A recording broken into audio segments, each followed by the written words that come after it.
Bienvenue et heureux de vous accueillir pour ce premier épisode de Sur les terrains, le média qui vous emmène sur le terrain au plus près de l'actualité. Pour ce premier reportage, je me suis rendu à Paris ce 12 septembre 2020 pour rejoindre les Gilets jaunes. Après presque 2 ans de manifestations opposées au gouvernement et au macronisme en général, des mois de crise sanitaire qui avaient mis le mouvement à l'arrêt, le rendez-vous faisait office de rentrée, de reprise pour les milliers de personnes présentes. Les principaux rassemblements ont eu lieu à 2 endroits de la ville, un premier place de la Bourse dans le 2e arrondissement.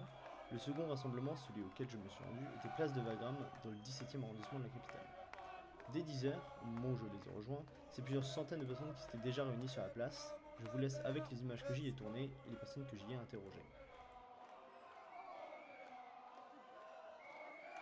De nous protéger la mobilisation, il faut qu'on protège nos manifestations pour pouvoir durer longtemps, aussi longtemps qu'il le faudra pour plus tard ce système politique qui est corrompu, qui est en train de nous asservir et de nous détruire nos vies. Donc c'est pour ça qu'il faut absolument qu'on se protège. Vous voyez votre drapeau? Oui. Vous voyez votre drapeau, Rick? Oui. Qu'est-ce que ça représente pour vous, ça? C'est le référendum d'initiative citoyenne toute matière. C'est pour moi la forme de démocratie aboutie, puisque c'est le peuple qui se prononce.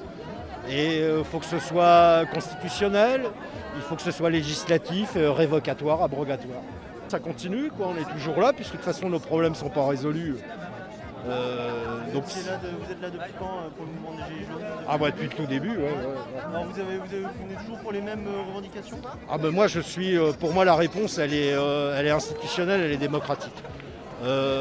Surtout depuis 2006, quoi, depuis le référendum sur la Constitution européenne, où là franchement, il ne peut pas y avoir un référendum plus important que celui qui décide de nos règles démocratiques. Et quand on voit comment ça a été fait, c'est-à-dire que ceux qui sont élus n'ont pas le pouvoir législatif, donc là on ne peut pas appeler ça une démocratie, quoi. C'est clair. On ne peut pas accepter ça, quoi. Qu'on soit pro-européen ou qu'on soit nationaliste, je veux dire, dans les deux cas, pour moi, moi je suis plutôt internationaliste. Parce que je pense que les problèmes sont globaux, qu'on les résoudra de manière globale, et je ne peux pas accepter ça, quoi. C'est pas possible. Très bien. Exactement. Je me bats pour la discothèque. Je veux à fond qu'on rouvre toutes les discothèques et qu'on ait la musique. C'est très bien qu'il soit là aujourd'hui déjà. La liberté. Exactement. Alors on La est tous liberté. ensemble. Arrêtons de nous diviser. Il faut se battre Mais on ensemble. n'est pas divisés, ils sont là, ils marquent. Ils font la marquette, mais non. Il faut tout. Le Pourquoi? mouvement, il y a. T'es un citoyen, je suis un citoyen. On est tous ensemble, Arrêtons d'être la division. Oui, bon, mais Bon, je vois que tu as troqué le gilet jaune pour... je suis pas gilet jaune, je suis citoyen. Moi. D'accord, alors vas-y, donc t'es là pourquoi? Mais le alors gilet jaune, il est rentré à l'intérieur, il est ressorti par les cheveux. Et ce qui se passe, c'est qu'on va avoir un monde qu'on mérite. Si jamais tous ceux qui sont continués à rester chez eux, qui sont endormis, ne sortent pas pour un monde meilleur pour leurs enfants, on va dans le mur. Il faut le nombre. Et combien de fois est-ce qu'il faut attendre que les autres bougent pour bouger? Non. Il faut sortir et il faut faire quelque chose pour qu'on ait un monde meilleur. On se doit de bouger. Qu'est-ce qu'on va dire à nos enfants? Il y avait des CRS, ils ont tout, après, sous couvert de sécurité sanitaire, ils ont tout... Ah bah voilà, nos copains. Moi, je veux pas un monde comme ça pour mes enfants. Je veux un monde où ils puissent vivre librement, dans un monde correct, où il ne fait pas 50 degrés, etc. Donc il faut sortir, il faut se battre, il faut faire des choses à son niveau.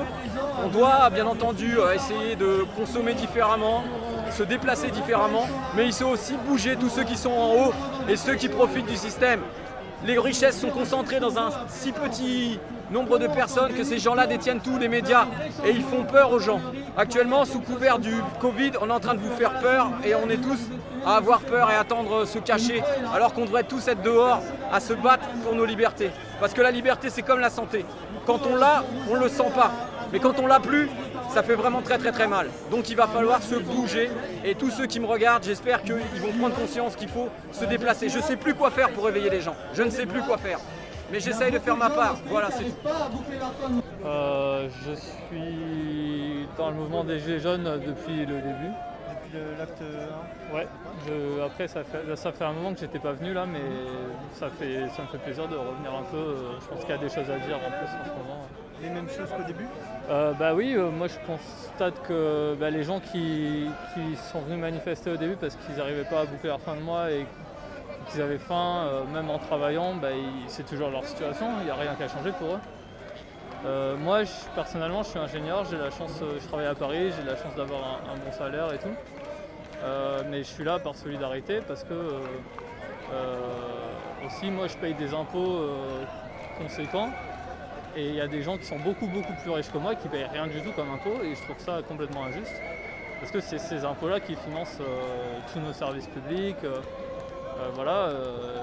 Moi, je pense qu'on peut avoir un système où on est solidaire des autres, où on paye tous à notre mesure pour contribuer à ce que les autres puissent vivre décemment.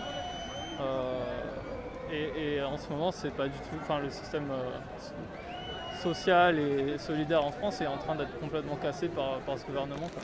C'est bien de rappeler à ce gouvernement qu'on est là, tous les gens qui ont des revendications de plus de justice sociale, de meilleurs salaires, d'une vie décente, tout simplement, et égal en droit avec la vie des autres. Ils sont toujours là, les médias parlent plus forcément beaucoup de nous, mais on est là. En plus, avec la crise sanitaire, je pense qu'il y a beaucoup de gens qui vont se retrouver au chômage, qui vont être dans la merde. Il faut que ces gens-là, ils ouvrent les yeux sur le système politique actuel qui nous condamne un peu à un système où on n'a pas les mêmes droits que certaines personnes. Il y a des gens qui ont des passe-droits, c'est pas normal. Et puis il y a beaucoup de gens qui n'arrivent pas à vivre décemment, quoi. Mais les revendications, elles sont toujours là. Rien n'a changé. On veut toujours un RIC, on veut un référendum, on veut pouvoir décider de notre système politique. On veut une vie décente et voilà. Ouais.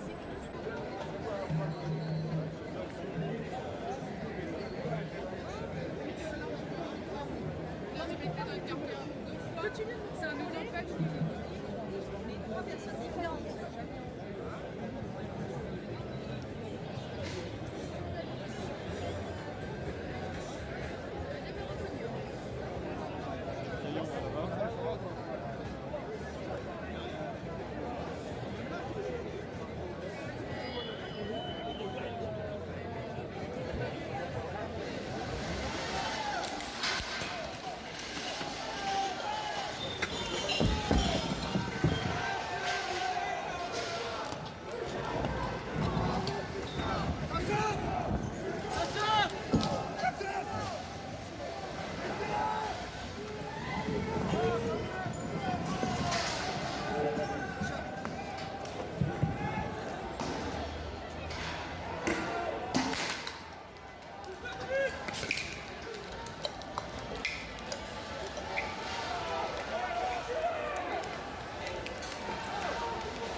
Vous le savez, vous obéissez ce soir, vous avez pas honte. Nous, on joue notre vie. Je joue ma carrière. Pour faire draper, c'est comme ça. Vous serez plus intelligent qu'eux. Vous savez que si vous restez ça, il n'y a jamais de soucis. Bien sûr qu'il y a quelques couillons que vous pouvez sauver. Mais vous allez les sauver, les tirer sur tout le monde comme des abrutis.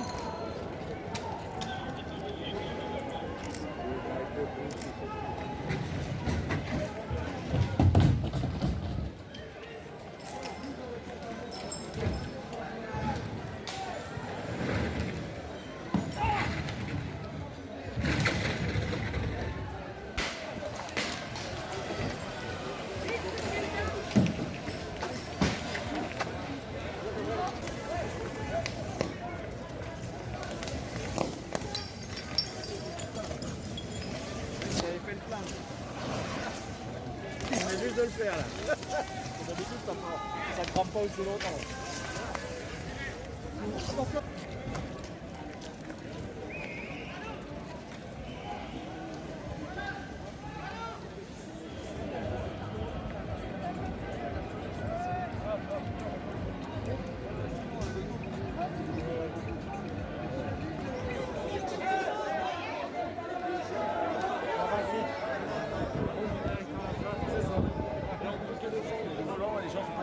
Et on n'est pas assez.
La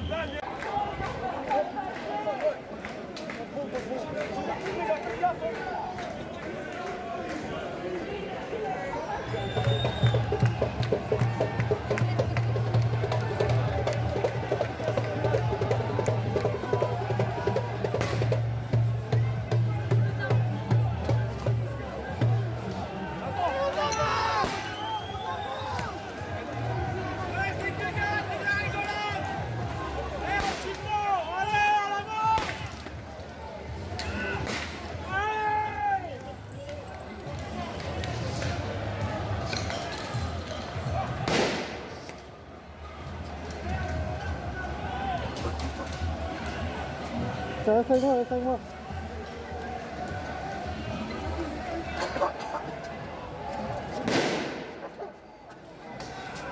Viens, viens, viens, viens, viens, viens, viens, viens, viens. Continue, continue, continue. Continue, continue, continue, continue, continue. Je te tiens, je te tiens, je te tiens.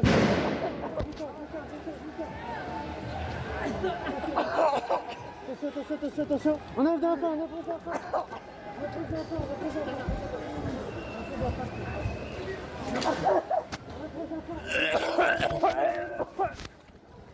Vas-y, vas-y, vas-y, c'est bon, c'est bon.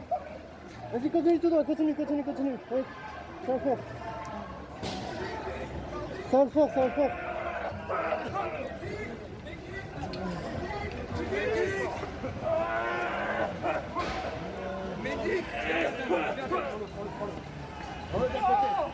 Continue, continue, continue. Oh putain de merde.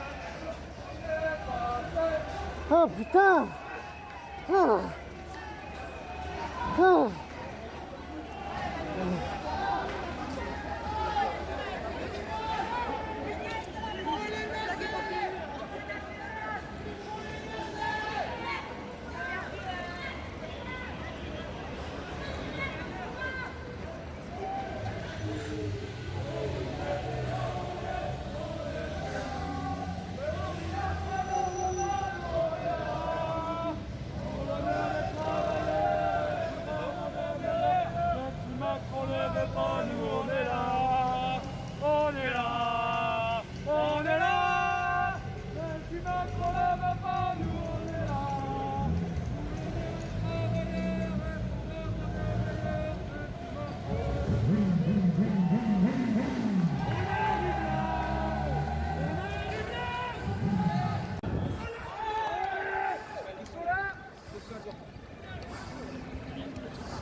Je t'ai dit, tu vois, je t'ai dit.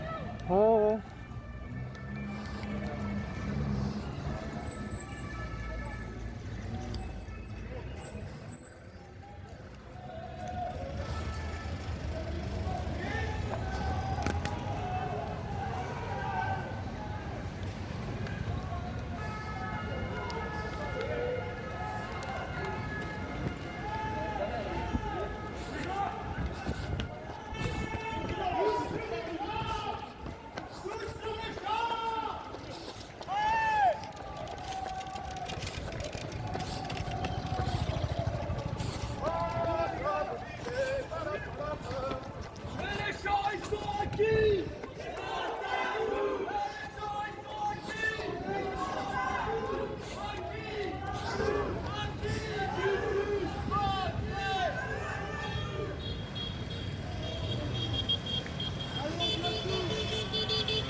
On est chez nous les gars.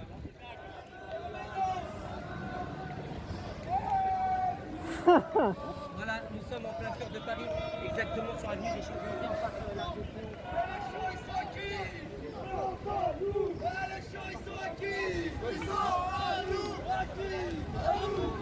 Oh ouais.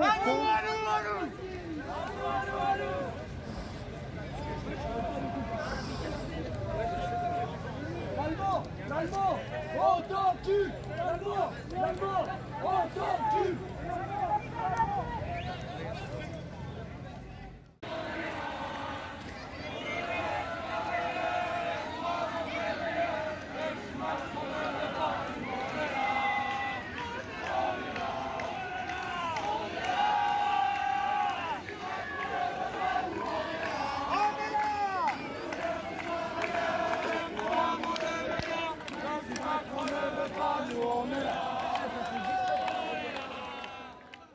Finalement, que retenir de cette journée de mobilisation? C'est un bilan assez mitigé qui en ressort chez beaucoup de personnes présentes, déjà parce que la multiplicité des appels à se réunir ont divisé les points de rassemblement.